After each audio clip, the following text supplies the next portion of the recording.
దేవునికి స్తోత్రం. హల్లెలూయా, హల్లెలూయా.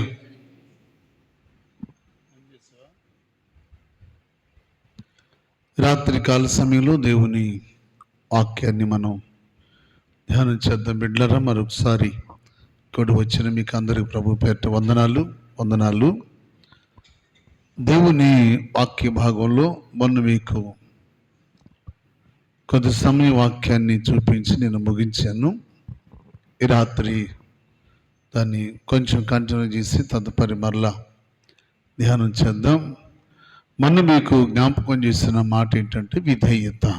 చెప్పండి, ఏంటది? విధేయత. విధేయత అనేది ఎలా ఉంటుంది? ఒకసారి యెహోషువ గ్రంథము 6వ అధ్యాయాన్ని మనం చూస్తే, యెహోషువ గ్రంథము 6వ అధ్యాయము మొదటి 2 వచనాలు మనం చూస్తే, ఆ కాలమున ఇశ్రాయేలీయుల భయము చేత ఎవడును వెలుపలికి పోకుండాను లోపలికి రాకుండాను యెరికో పట్టణము ద్వారము గట్టిగా మూసివేయబడిను. అప్పుడు యెహోవా యెహోషువతో ఇట్లా నిన్ను చూడుము, నేను యెరికోను దాని రాజును పరాక్రమము గల శూరులను నీ చేతికి అప్పగించుచున్నాను. వీరందరూ యుద్ధ సన్నద్ధులై పట్టణమును ఆవరించి ఒక మారు దాని చుట్టూ తిరిగి రావలెను. రైట్ బిడ్డలారా, ఆ కాలములో ఎవరి భయం అంట? చెప్పండి. ఇశ్రాయేలీయుల భయము మామూలుగా లేదు. ఇశ్రాయేలీయుల భయము యెరికో ప్రజలకు ఎందుకు వచ్చిందో తెలుసా? ఇశ్రాయేలుకు నాయకుడు ఎవరు? యెహోషువ. యెహోషువ సామాన్యుడు కాదు. యెహోషువ మంచి పోరాటము కలిగిన వాడు. ఆ కాలములో ఇశ్రాయేలీయుల భయము ఎవరి మీదకుంది? యెరికో ప్రజలకుంది. యెరికో పట్టణము సామాన్యమైంది కాదు. దాని గేట్లు మూసేసుకుని ఆ లోపల ఉండిపోయారంట. అంటే యెరికో గోడలు ఒక 30 అడుగులు హైటు, ఒక 30 అడుగులు ఎడలిపు, చాలా బలమైన కోట గోడలు అవి. ఆ గోడల మీద 2 రథాలు వెళుతూ ఉంటే 2 రథాలు వస్తూ ఉంటాయంట. అవును, అంత వెడల్పు కలిగిన ప్రాకారానికి చుట్టూ గోడలు, మధ్యలో బురుజులు. ఆ బురుజుల్లో ఉండి చూడటం జనం ఎంత పగడ్బందీగా ఉంటే యెరికో పట్టణపు ప్రజలు అనుకున్నారంట.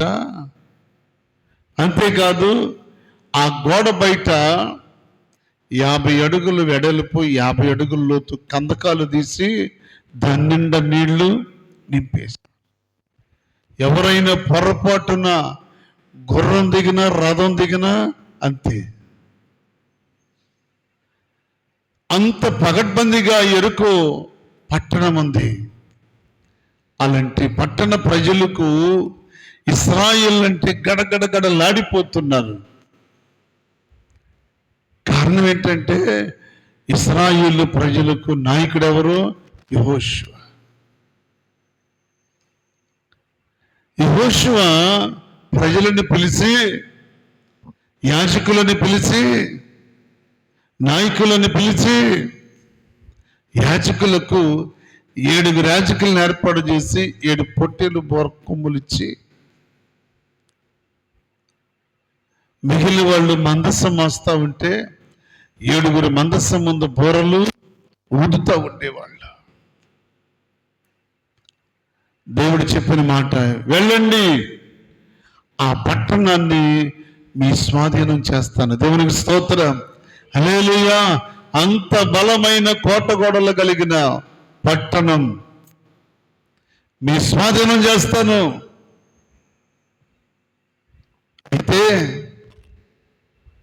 నాయకుడు చెప్పిన మాటకు ప్రజలు విధేయతను చూపించాలి.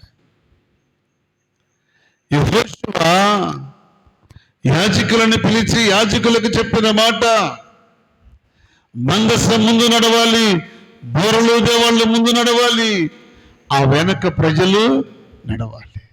క్రమం. అలాగున ఉదయము సాయంకాలం కోట చుట్టూ తిరగాలి. ఎన్ని దినాలు? 6 దినాలు తిరగాలి. ఈ మాట చెప్పినప్పుడు ప్రజలేమీ మాట్లాడకూడదు. అర్థమైందా? ఉదయం కానీ సాయంకాలం కానీ పట్టణాన్ని చుట్టూ వచ్చేంత వరకు మీరెక్కడ ఏది మాట్లాడకూడదు. ఎలా తిరగాలి? మౌనంగా తిరగాలి, మౌనంగా ఉండాలి. లక్షల మంది ప్రజలు మందసం వెనక వాళ్ళ నడుస్తూ, క్రమంగా నడుస్తూ, మౌనంగా ఉదయకాలం ఒక రౌండు, సాయంకాలం ఒక రౌండు, అలా తిరుగుతూ 6 దినాలు అయిన తర్వాత చూసేవాళ్ళు అనుకుంటున్నారంట, ఇశ్రాయేలు ప్రజలేంటి ఏమీ మాట్లాడరే, స్తుతులు చెప్పరే, కేకలయ్యరే, ప్రార్థన చేయరే, పాటలు పాడరే, ఇట్లేమీ చేయట్లేదేంటి? ఉదయకాలం వస్తున్నారు, ఒక రౌండ్ తిరుగుతున్నారు, సాయంకాలం వస్తున్నారు, ఒక రౌండ్ తిరుగుతున్నారు. ఏములే బిడ్డలారా, క్రమంగా తిరుగుతూ 6 దినాలు నాయకుని మాటకు ప్రజలు ఏం చూపించారు? విధేయత. స్తోత్రం చెప్పండి. విధేయతను చూపించారు. యెహోషువ చెప్పిన మాట ప్రకారము ప్రజలు 6 దినాలు మౌనంగా తిరిగారు. బిడ్డలారా, దైవజనుడు పట్ల ప్రజలు చూపిన విధేయత ఎంత గొప్పదో తెలుసా? నాయకుడు చెప్పినట్లు మౌనంగా తిరిగారు. 6 దినాలు కంప్లీట్ అయిపోయింది. 7వ దినమున దేవుడు అంటున్నాడు, లెండి, ఆ పట్టణాన్ని మీకు స్వాధీనం చేస్తాను. దేవుని స్తోత్రం. వెళ్ళండి, వెళ్ళి 6 దినాలు తిరిగినట్లు మౌనంగా తిరగొద్దు. యాజకులేమో చెప్పాలా, పొట్టేలు కొమ్ము బోరలు యాజకులేమో ఓదాలి, మందసం తిరుగుతూ ఉండాలి. ప్రజలందరూ ఇప్పుడు ఏం చేయాలి? కేకలయ్యాలి. దేవుని స్తోత్రం. కేకలయ్యాలి, స్తుతించాలి, కేకలయ్యాలి, స్తుతించాలి. ఆర్భాటముగా ప్రజలు, లక్షలాది మంది ప్రజలు ఎరుకోను చుట్టూ తిరిగి వచ్చి స్తుతులు చెప్పేసరికి బిడ్డలారా, ఈ 30 అడుగులు హైట్ ఉన్న గోడలు, 30 అడుగులు ఎడల్పున్న గోడలు వాటంతటికి ఈ కందకాలలో పడిపోతున్నాయి. స్తోత్రం చెప్పండి. ఏంటి అద్భుతం? ఇశ్రాయేలీల దేవుడైన యెహోవా పరాక్రమము కలిగిన దేవుడు, తన ప్రజలకు ముందుండి నడిపించిన దేవుడు, కోటగోడలను కూల్చిన దేవుడు. బిడ్డలారా, స్తుతించేది ప్రజలే గాని గోడలు కూల్చటానికి ఎవరు? దేవుడే. ఎందుకో తెలుసా? వీళ్ళు స్తుతించటమే. ప్రజల దగ్గర శక్తి సామర్థ్యాలు లేవు, ఆయుధాలు లేవు. కానీ వారికున్న బలమైన ఆయుధాలు ఏంటో తెలుసా? స్తుతులు, విధేయత. ఎంత విధేయత కలిగి స్తుతించారో తెలుసా? లక్షల మంది ప్రజలు ఏక మనసుతో, ఏకాత్మతో ఆ ప్రజలు స్తుతిస్తూ ఉంటే కొన్ని సంవత్సరాలు తరబడి కట్టిన ఎరుకో కోట గోడలు వాటంతరికవే కందకాలలో కూలిపోతున్నాయి. ఇట్లారా ఇశ్రాయేలు ప్రజల ముందంట ఎరుకో కోట గోడల యొక్క గేట్లు తెరుచుకున్నాయంట. స్తోత్రం చెప్పండి, హల్లెలూయా. కోట గోడల యొక్క గేట్లు ప్రజలకు తెరుచుకున్నాయి. కారణం ఏంటో తెలుసా? గేట్లు తెరుచుకున్నాయి అంటే ప్రజలకు ముందు ఎవరు నడుస్తున్నారు? దేవుడే. పేతురయ్యను వెన్ను తట్టి లేపి దుప్పుడు భుజాన్ని వేసుకుని చెప్పులు తడుక్కొని కర్ర పట్టుకొని బయటికి బదమని చెప్తే పేతురయ్య వెళుతుంటే గేట్లు అటంతరకయ్యే తెరుచుకున్నాయి. ఎవరు నడుస్తున్నారు పేతురయ్యకి ముందు? సైన్యములకు అధిపతి అయిన దేవుడు, ప్రాకారములను పడగొట్టగలిగిన దేవుడు, యుద్ధ శూరుడైన దేవుడు, పరాక్రమము కలిగిన దేవుడు. ఆయన ఎంత పరాక్రమము కలిగిన వాడు ఇశ్రాయేలు ప్రజల దినమున కళ్ళారా చూసి భయపడ్డారంట. దేవుని స్తోత్రం. భయపడి దైవజనుడు యెహోషువ చెప్పిన మాటకు వారు విధేయతను చూపించారు. విధేయతను చూపిస్తే అద్భుతాలు చూడగలుగుతాం. అద్భుతాలు చూడగలుగుతాం. సొంత ప్రయత్నాల వలన ప్రయాస తప్ప, సొంత ప్రయత్నాల వలన కష్టము తప్ప, సొంత ప్రయత్నాల వలన శ్రమటలు తప్ప, సొంత ప్రయత్నాల వలన శ్రమ తప్ప ప్రతిఫలమేమి ఉండదు. దానికి కారణం ఎవరో తెలుసా? పేతురయ్య. చెప్పండి, ఎవరు? పేతురయ్యే. రాత్రంతా ఏం చేశారు చెప్పండి? ఎవరి మాట వినలేదు, దేవుని మాట వినకుండా. ఇదివరకు మనం ఆ ప్రాంతాల్లో చేపలు పట్టాం, ఆ ప్రాంతంలో చేపలు పట్టాం, ఆ రేవులో చేపలు పట్టాం అనుకుని వీళ్ళందరూ చక్కగా మాట్లాడుకుని మెల్లగా వెళ్ళి రాత్రంతా కూడా ప్రయాసపడి తిరిగారు గలిలయ సముద్రంలో. బిడ్డలారా, ఎవరి మాట వినకుండా, దేవుని మాటకి విధేయత చూపించకుండా, దేవునికి చెప్పకుండా, దేవుని మాట వినకుండా, వలుందనుకుని, ధోని ఉందనుకుని, శక్తి సామర్థ్యాలు ఉన్నాయనుకుని, నేర్పరితనం ఉందనుకుని, ఈ ఎక్స్పీరియన్స్ ఉందనుకుని, చేపలు పట్టడంలో మంచి తిట్ట ఎవరు? పేతురయ్య. అలాంటి నేర్పరి కలిగిన వాడు యేసు ప్రభు సెలవు లేకుండా, ఆయనకు మాట కూడా చెప్పకుండా యజమానికి వెళ్ళి రాత్రంతా ప్రయాసపడి ఉదయకాల ముందు ఒడ్డు గారికి వచ్చి వల బాగు చేసుకుంటా ఉంటే నా దేవుడు ఎంత ప్రేమ కలిగినాడో తెలుసా? ఆయన సముద్రం మీద నడిచి ఆయన శిష్యుల దగ్గరకు వచ్చాడు. దేవునికి స్తోత్రం. వచ్చి, పిల్లలారా, ఏమన్నాడైనా? తినటానికి ఏమైనా ఆహారం ఉందంటే, ఏముంది ప్రభువా? ఏముందని చెప్పం, ఏముందని చెప్పం. రాత్రంతా చెప్పండి, రాత్రంతా ప్రయాసపడ్డాం. వలలో విసరిన స్థలం అంటూ లేదయ్యా. పూర్వం తిరిగిన రేవులు ఎన్ని ఉన్నాయో ఆ రేవులన్నీ తిరిగా. పూర్వం ఎలాగో నేర్పరితనం కలిగి ఇసిరేమో అలాగే ఇప్పుడు కూడా ఇసిరాం ప్రభువా. అయినా ఒక్క చేప కూడా పడలేదు. కొన్ని ఏమన్నా వాళ్ళు వెళ్ళిన సముద్రంలో చేపలు లేవా? ఉన్నాయి, చేపలు ఉన్నాయి, సమృద్ధిగా ఉన్నాయి. సమృద్ధి కలిగిన స్థలములోనే అది ఒకటి దొరకట్లేదు. కారణం ఏంటి? ఎవరికి చెప్పలేదు? యజమానికి, నాయకుడికి మాట చెప్పకుండా వెళ్తే ప్రయోజనం ఏంటి?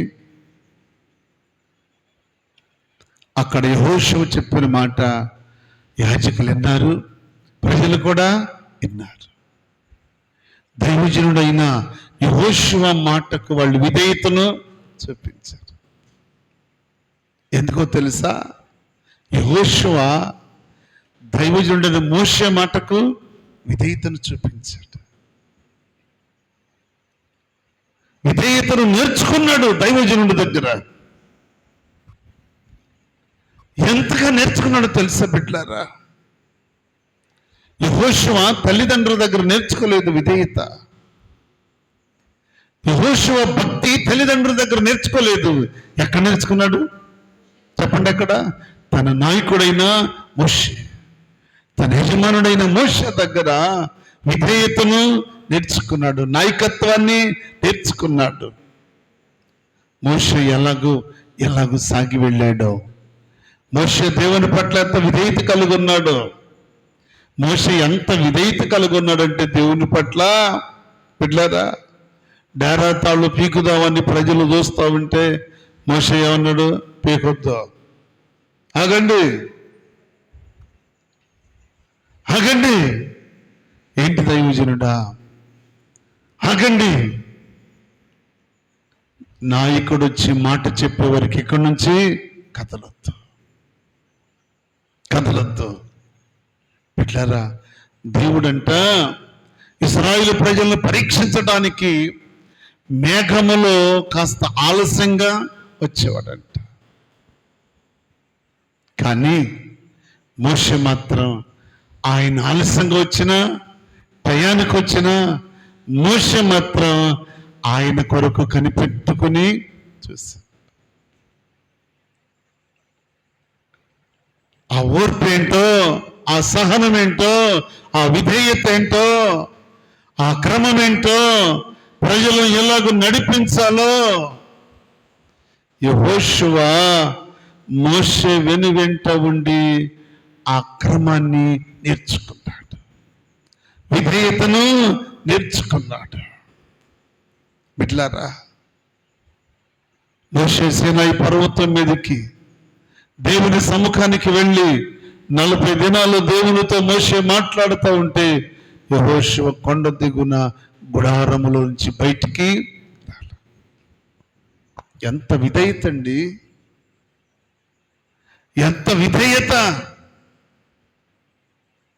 40 దినాలు దైవజనుడు దేవునితో ముఖాముఖిగా మాట్లాడుతూ ఉంటే యెహోషువ గుడారములో ఉండి కనిపెట్టుకొని చూస్తున్నాడు. అది విధేయత. కానీ మనమైతే మనకి అంత విధేయత ఉంటుంది? ఎంత విధేయత కలిగి ఉంటున్నాం?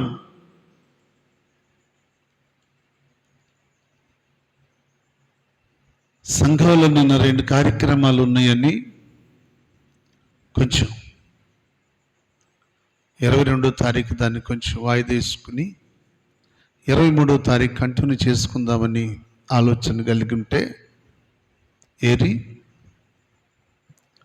దేవుని యొక్క నడవడికను, దేవుని యొక్క విధేయతను, దేవుని యొక్క పద్ధతిని, దేవుని సన్నిధిలో ప్రజలు ఎలాగో ఉండాలో, ఎలాగో నేర్చుకోవాలో, ఏ విధేయత కలిగి ఉండాలో ప్రజలు నేర్చుకోవాలి.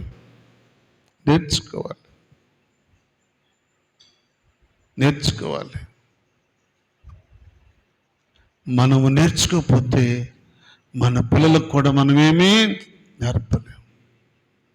మనం నేర్చుకోవాలి ముందు విధేయత, లోబడే తత్వం, దీనత్వం, సాత్వికం, దేవుని పట్ల దైవజనుడి పట్ల ఎలాగ ఉండాలో దాన్ని మనం నేర్చుకోవాలి. అందుకే ఇబ్రీ పత్రిక 5వ అధ్యాయంలో యేసుక్రీస్తు ప్రభువారు ఆయన విధేయతను ఏం చేశాడంట?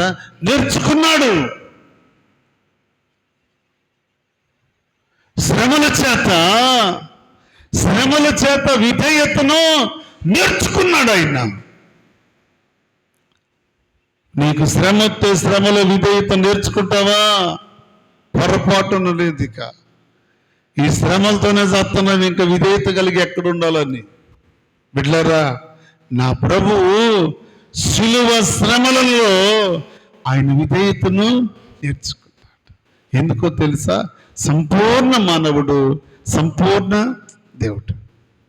ఆయన నేర్చుకున్నాడు. ఆయన నేర్చుకుని తన పిల్లలకు చూపిస్తున్నాడు. ఇలా శ్రమల్లో నేర్చుకోండి. యెరూషలేము వీధుల్లో కొరలతో కొడతా ఉంటే ఆయన ఇశ్రాయేలు ప్రజలకు, యెరూషలేము వీధుల్లో ఉన్న వారికి విధేయతను చూపించాడు. మనమేం చూపించగలుగుతున్నాం బిడ్డలారా? 6 దినాలు అయిపోయిన తర్వాత 7వ దినమున చెప్పిన మాట ఏంటో తెలుసా? ఈ దినము మీరు కేకలు వేయండి, స్తుతులు చెప్పండి. అంటే 6 దినాలేమో మౌనంగా ఉండమని, ఇయ్యలేమో కేకలు వేయమంటున్నారా? ఇవాళ కూడా మేము చెప్పండి, ఇవాళ కూడా మేము మౌనంగానే ఉంటాం. బిడ్డలారా, ఆ దినము ఇశ్రాయేలు ప్రజలు మౌనంగా ఉంటే కోట గోడలు కూలేయి. బిడ్డలారా, ఏ రోజు కేకలు వేయాలో, ఏ రోజు స్తుతించాలో, ఏ రోజు ప్రార్థించాలో, ఏ రోజు నేర్చుకోవాలో దేవుడు మనకు నేర్పుతూ ఉంటాడు.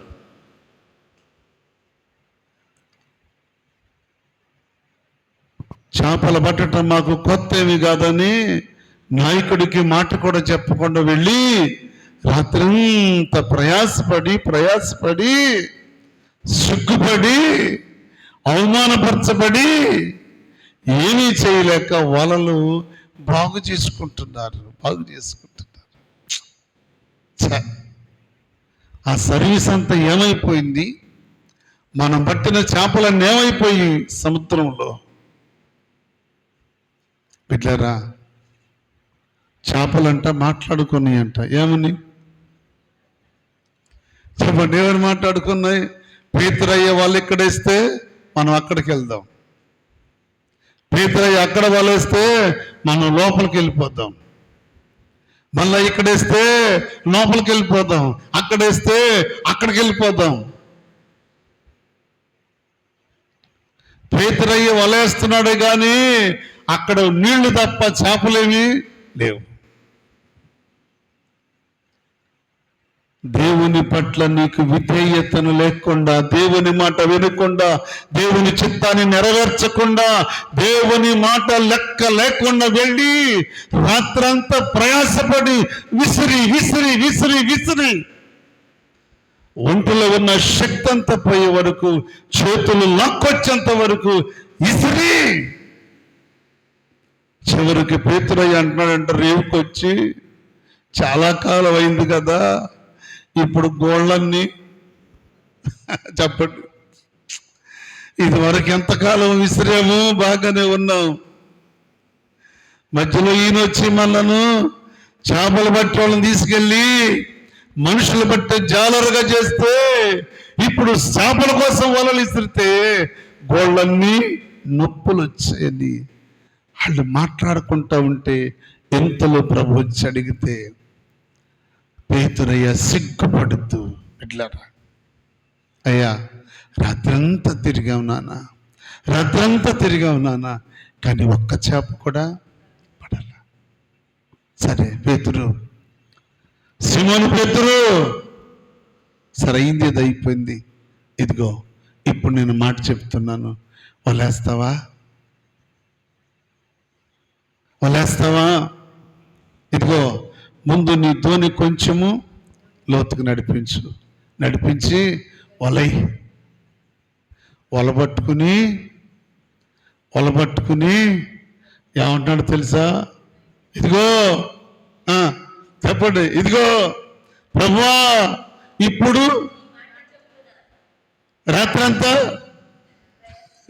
చెప్పండి, ఏమో రాత్రంతేమో నా ఇష్టం వచ్చిన రేవులు తిరిగి ఇసిరాను, కానీ ఇప్పుడు అంటున్నాడు పేతురు, ఇదిగో అయ్యా నీ మాట చొప్పున చెప్పండి వలేస్తా, నీ మాట చొప్పునేస్తాను ప్రభా. ఇప్పుడు వలేసి ఆ వల అలాగ వేసేసరికి వల పట్టుకుని ఉండగానే దూరం వెళ్ళిపోయి చూసారా, అవన్నీ వచ్చి అక్కడ రెడీగా ఉన్నాయంట. ఆ వలలోనికి వచ్చి కూర్చుని అంట. స్తోత్రం చెప్పండి. రండి రండి రండి, ఇప్పుడు యేసయ్య చెప్పాడు, రండి పేతురయ్య వాళ్ళలోనికి రండి రండి.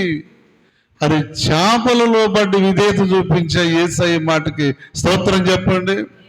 ఎన్ని చేపలు? 150 గొప్ప చేపలు. వాళ్ళ పిగిలిపోయే అన్ని చేపలు. పేతురు జీవితంలో ఎన్నడూ చూడనటువంటి అద్భుతాన్ని చూశాడు. ఇప్పుడు వల లాగుతుంటే వల్ల అవ్వట్లేదు, ఇద్దరు వల్ల అవ్వట్లేదు. అప్పుడు పక్కన అంత దూరం ఉన్న ధోనిలో వాళ్ళని పిలిచి అంటారు, ఇదిగో మీరు మాకు సహాయము చేయండి.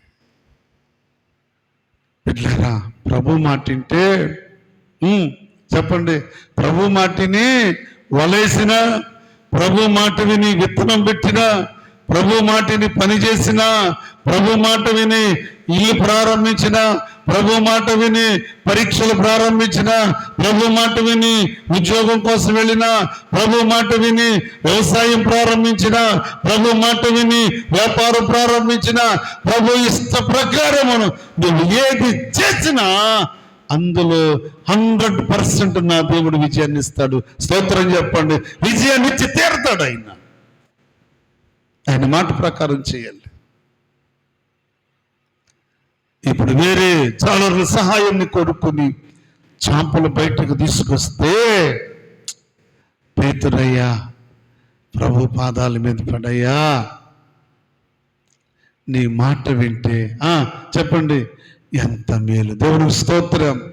దేవుని బిడ్డలారా, ప్రభు మాటకు లోబడితే, విధేయతను చూపిస్తే, వాటమి పాలైన రాత్రంతా, అవమానపరచబడిన రాత్రంతా, ఏమీ దొరకకపోయినా రాత్రంతా ప్రయాసపడినా ఉదయకాలమందు దేవుని మాటకు విధేయతను చూపించి వల విసిరితే, చెప్పండి, రాత్రంతా ఏమి చేయకపోయినా ఉదయాన ప్రభు మాట విని వల విసిరితే వల నిండా చేపలు. విధేయత కలిగి ప్రభు మాట విని ఈ పని పూనుకున్నా, చెప్పండి, విజయమా అపజయమా? చెప్పండి. దావీదు సొలొమోను మహారాజుని పిలిచింటాడు, ఇదిగో నా కుమారుడా, నేను లోకలు వెళుతున్న మార్గంలో వెళ్ళిపోతున్నాను, కానీ నువ్వు దేవునికి భయపడి ఆయన చెప్పింది నువ్వు చేస్తే ఈ సింహాసనం మీద నీ తర్వాత తరతరాలు కూడా ఉంటాయి, జాగ్రత్త. స్తోత్రం చెప్పండి. నేనే నాతో కాదు, నీతో కాదు కుమారుడా, నీ తరువాత తరాలు దేవుని మాటకు విధేయత చూపిస్తే. అవును, అప్పుడు సొలొమోను దేవుని మందిరంలోకి వచ్చి మందిరములు మోకరించి 2 చేతులు ప్రభు వైపు చాపి సొలొమోను హృదయపూర్వకంగా దేవునికి ప్రార్థన చేశాడు. వెళ్ళారా, దేవుని సన్నిధిలో మనం ప్రార్థన చేసి విధేయత కలిగి ఉంటే ఎరుకో కోట గోడలు కూలటమే కాదు, పేతురు గారి వల నిండా చేపలు పడటమే కాదు, మన జీవితంలో దేవుని మాటకు విధేయతను చూపిస్తే మన మనసులో పుట్టిన ప్రతి ఆలోచన విధానాన్ని దేవుడు అద్భుతంగా మారుస్తాడు. నువ్వు నిరాశపడవలసిన అవసరమేమీ లేదు, భయపడాల్సిన అవసరమేమీ లేదు. ఆయన మాట వింటే చాలు, ఆయన మాటకు లోబడితే చాలు. సంవత్సరాలు తరబడి తరాలు వెళ్ళిపోయినటువంటి ఎరుకు కోటగాడలు స్తుతులకు కూలిపోయినట్లు నువ్వు దేవుని మాట వింటే, దేవుని మాటకు విధేయత చూపిస్తే నీ జీవితంలో ఎన్నడూ చూడనటువంటి అద్భుతాన్ని నా దేవుడు చూపిస్తాడు. దేవుని స్తోత్రం. 3వ మాట చెప్పి నేను ముగిస్తా. ఆదికాండం 22వ అధ్యాయం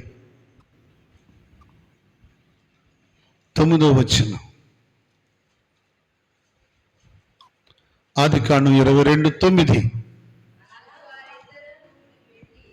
చదవమ్మా. దేవుడు అతనితో చెప్పిన చోటుకు వెళ్ళి అబ్రహాము అక్కడ బలిపీఠము కట్టి కట్టెలు చక్కగా పేర్చి తన కుమారుడకు ఇస్సాకును బంధించి ఆ కట్టెల మీద పడుకోబెట్టి తన వరలో ఉన్న కత్తెను తీసి ఇలాగూ ఎత్తాడు. చూడండి, ఆ కత్తి ఎలాగో ఎత్తేసరికి పరలోక సైన్య సమూహము గడగడ గడగడ వణికి కేకలు, అబ్రహాం అబ్రహాం అబ్రహాం ఆగో ఆగో ఆగో, ఆ బిడ్డ మీద చెయ్యి ఈకు. అబ్రహాము కన్నులెత్తి చూస్తే బిడ్డలారా, దేవుడు అబ్రహాముకు ఇస్సాకుకు బదులైన వచ్చి అక్కడ నిలబడ్డాడు. దేవుని స్తోత్రం. అబ్రహాము దేవుని మాట విని విధేయతను చూపించాడు. ఎంత విధేయత అనుకున్నారు? కన్న కొడుకును బలివటానికి కూడా వెనుతిరగలేదు. బలిపీఠం ఎంత క్రమంగా కట్టాడో, కట్టెలంత క్రమంగా పెంచాడో, బిడ్డనంత క్రమంగా బంధించాడో, క్రమంగా పొడెక్కబెడుతుంది. ఇవన్నీ చూసిన దేవుడు సంతోషించి ఆనందించి పరలోకమంతా కూడా ధ్వని పలికిందంట. దేవుని స్తోత్రం. ఆ విషయాన్ని బట్టి దేవుడు అబ్రహామును గురించి సాక్ష్యం ఇస్తూ అంటాడు. ఎవనో తెలుసా? అబ్రహాము దేవునికి భయపడ్డాడు. సభలు కూడా దేవుని స్తోత్రం చెప్పండి. హల్లెలూయా. అబ్రహాము దేవునికి భయపడిన వాడై, భయపడి విధేయతను చూపించాడు గనుక అబ్రహాముకు బదులు, ఇస్సాకుకు బదులు దేవాతి దేవుడే గొర్రె పిల్లై మోరియా పర్వతం మీదకి దిగి వచ్చాడు. దేవుని స్తోత్రం. ఇస్సాకుకు బదులు దేవాతి దేవుడే పర్వతం మీదకి దిగి వచ్చి కలువరి శిలువలో సర్వ ప్రపంచం ప్రాణవాళ్ళ కొరకు ఆయన ప్రాణాన్ని పెట్టాడు. ఇస్సాకుకు బదులు ఆయన బలయ్యాడు బిడ్డలారా. అందుకే అవన్నీ చూసిన ఇస్సాకు విధేయుడై తల్లిదండ్రులకు లోబడ్డాడు. దేవుని స్తోత్రం. ఇస్సాకు విధేయుడై దేవునికి లోబడితే ఆ సంవత్సరం గడ్డు కాలమైన, వర్షము లేని సంవత్సరమైన ఆ సంవత్సరం ఇస్సాకు విత్తనం వేసి 100 పంటను కోసాడు. దేవుని స్తోత్రం. ఎందుకో తెలుసా? విధేయుడు విత్తనం ఎత్తితే కాలము గడగడలాడుతుంది. విధేయుడు మోకరిస్తే పరలోకము గడగడలాడుతుంది. విధేయుడు మోకరించి స్తుతులు చెప్పితే భూమి వణుకుతుంది, కార్యాలు జరుగుతాయి. దేవుని స్తోత్రం. ఎందుకో తెలుసా బిడ్డలారా? ఇస్సాకు ఎంత విధేయుడో తెలుసా? తల్లిదండ్రుల మాట విన్నవాడు. కట్టెలు పేర్చినా, కాళ్ళు చేతులు కట్టినా, కట్టెల మీద పడుకోబెట్టినా తండ్రి మాటకు విధేయుట. తండ్రి మాటకు విధేయుట. మనం ఎంత విధేయత కలిగి ఉండగలుగుతున్నాం? ఈ రాత్రి ఒక్కసారి జ్ఞాపకం చేసుకుని మన విధేయత, మన విశ్వాసం, మన ప్రేమ, మన సాత్వికం, మన దాతృత్వం మన పిల్లలు కళ్ళారా చూసి, వాళ్ళు మనల్ని చూసి నేర్చుకోవాలి. అబ్రహామును చూసి ఇస్సాకు నేర్చుకున్నాడు. మోషేను చూసి యెహోషువ నేర్చుకున్నాడు. ఏం నేర్చుకోగలుగుతున్నాం మనం ఈ రాత్రి కాల సమయంలో బిడ్డలారా? విధేయత ఎలాంటిదో 6 దినాలు విధేయత కలిగి ఎరుకో చుట్టూ తిరిగి 7వ రోజున స్తుతులు చెప్తే ఎరుకో కోటగొడలే కూలిపోయాయి. అబ్రహాము విధేయుడై తన కొడుకును బలివటానికి సాహసిస్తే దేవుడు సాక్ష్యం ఇచ్చంటాడు, అబ్రహాము నాకు భయపడినవాడు. నేర్చుకున్నాడు. నువ్వెంతకాలం నేర్చుకుంటావు ఇంకా విధేయతను? ఈ రాత్రి బిడ్డలారా జ్ఞాపకం చేసుకోండి. మోషే దగ్గర యెహోషువ విధేయతను నేర్చుకున్నాడు. శ్రమలలో యేసుక్రీస్తు ప్రభు విధేయతను నేర్చుకున్నాడు. ఇస్సాకు తండ్రి దగ్గర విధేయతను నేర్చుకున్నాడు. పేతురయ్య యేసు ప్రభు చెప్పిన మాట మీద విధేయత చూపించి వల వేస్తే అద్భుతమైన చేపలు పట్టగలిగాడు. విజయాలు చూడాలి అంటే మనము దేవుని పట్ల ఏం కలిగి ఉండాలి? విధేయత దేవుని పట్ల చూపించిన రోజున మనం అనుకున్న కార్యాలు అవలీలగా దేవుడు జరిగిస్తాడు. ఎలీషా దేవుని పట్ల విధేయత కలిగి ఉండి తన యజమానుడైన ఏలియా పట్ల విధేయత కలిగి ఉండి ఏలియా దుప్పట్టు మడత పెట్టి యొర్దానును కొడితే రెండుగా చీలిపోయాయి. ఏమనుకున్నారు? ఎలీషా ఏలియా మాటకు విధేయుడై 12 అరకలు దున్నుతున్న వ్యవసాయాన్ని వదిలిపెట్టాడు, తల్లిదండ్రులను వదిలిపెట్టాడు, సమస్తాన్ని విడిచిపెట్టాడు. ఒకవేళ తాను దున్నుతున్న ఎడ్ల మీద మమకారం ఉంటదేమోనని వాటిని బలిచ్చి వాటిని వదిలిపెట్టి మళ్ళా వెనుదిరిగి చూడాలి. బిడ్డలారా, అది విధేయత అంటే.